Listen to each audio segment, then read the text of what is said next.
Hi hello இன்றைக்கி நம்ம பார்க்க போகிறது நம்ம ரெயின்போ FD9CS சேனலில் இந்த வேப்ப இலையை வந்து சொல்லுவாங்க.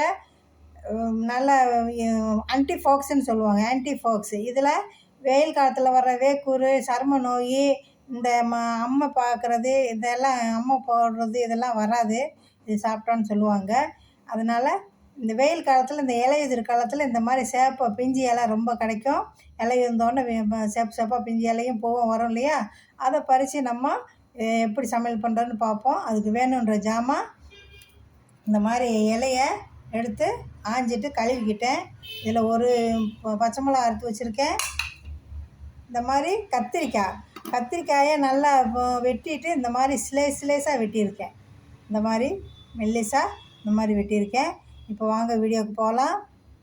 வேணுன்ற எண்ணெய் ஊற்றுவோம்.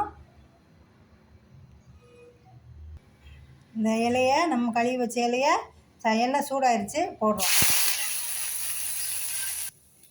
பாருங்கள், இலை நல்லா வறுத்துருச்சு.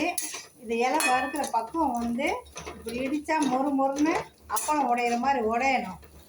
அந்த ஸ்டேஜில் தான் நம்ம வேறு எல்லாமே சேர்ப்போம். இப்போ இது கூட சேர்த்து 2 பச்சை மிளகாய் போட்டுறேன். இந்த வாங்க இது உடையுது நல்லா. அப்பளம் மாதிரி உடஞ்சிட்டாலும் வாயில் வராது, இல்லைன்னா இலையாக வாயில் வரும். அதுக்காக வேண்டிதான் இது அப்பளம் மாதிரி மொறுன்னு இந்த சிம்மில் வச்சு நல்லா வறுத்துட்டேன். பாருங்க, வறுத்த பின்னாடி இதில் உப்பும் மஞ்சளும் போட்டுருவோம்.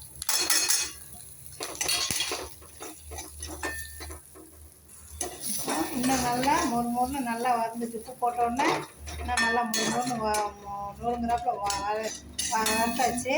இப்போ இந்த ஸ்டேஜில் நம்ம கத்திரிக்காயை அறுத்து வச்ச கத்திரிக்காயை போட போகிறோம்.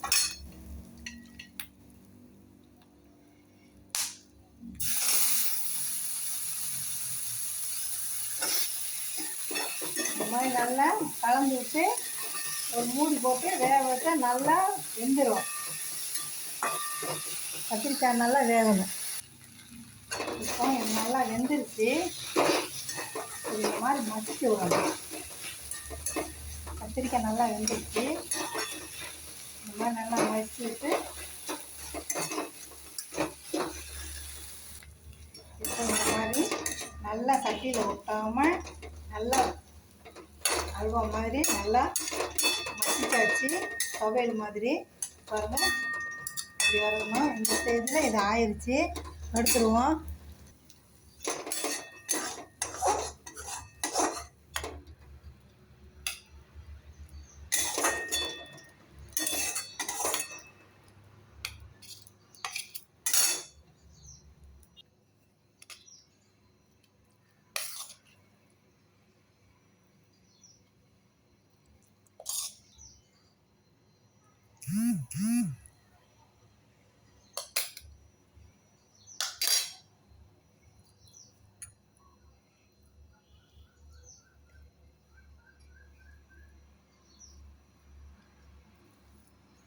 இந்த மாதிரி பிசைஞ்சு சாப்பிட்டா பூரா ஒரு பிளேட்டு சோறு நல்லா தாராளமாக உள்ளே போயிடும். வேறு எதுவுமே தேவையில்லை, அவ்வளோ டேஸ்ட்டாக இருக்கும்.